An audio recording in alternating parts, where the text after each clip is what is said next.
I'm sorry, buddy. She told me. I'm sorry.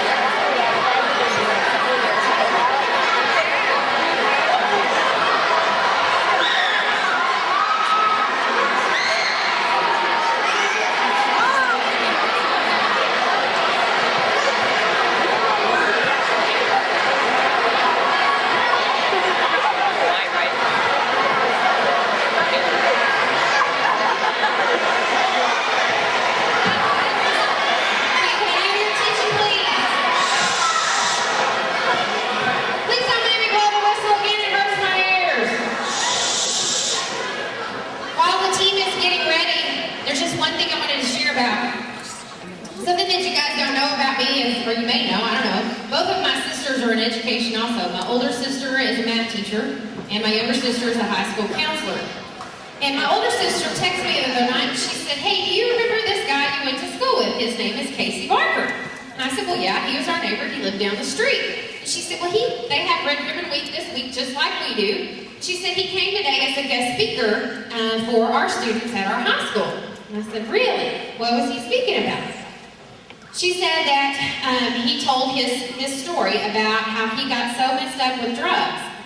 And I said, really? I didn't know that. And, you know, we've kind of grown apart over the years. You know how friends do. You're good friends, and then you move away, and things happen, and life happens. And according to what he told the students there, that in his 20s, he had gotten into bull riding, and then got into crystal meth and some other very, very hard drugs. And got to a point in his life where he didn't think it was worth living anymore. And so he tried to kill himself with a shotgun. Yeah, we were neighbors. He lived down the street from me. And I had no idea until the other day. So we're talking 20-something years ago that I knew this person. And so he put the shotgun up to his head, pulled the trigger. And luckily, he made it.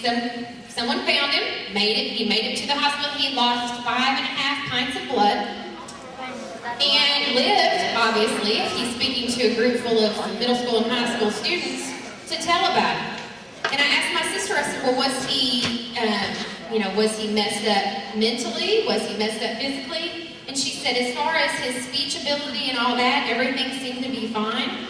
But obviously that was his wake-up call, that he better get off that path of drugs. And as she said, the thing that was the most disheartening was that where his right eye was nothing but a crater from where he had shot himself in the head.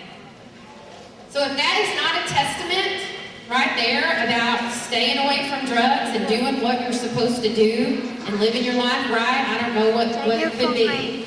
So that's just one example of someone that I went to school with, somebody that's sitting just like you beside you, where they went down that wrong path and they made the wrong choices. Right now, we're going to turn it over to our Star Wars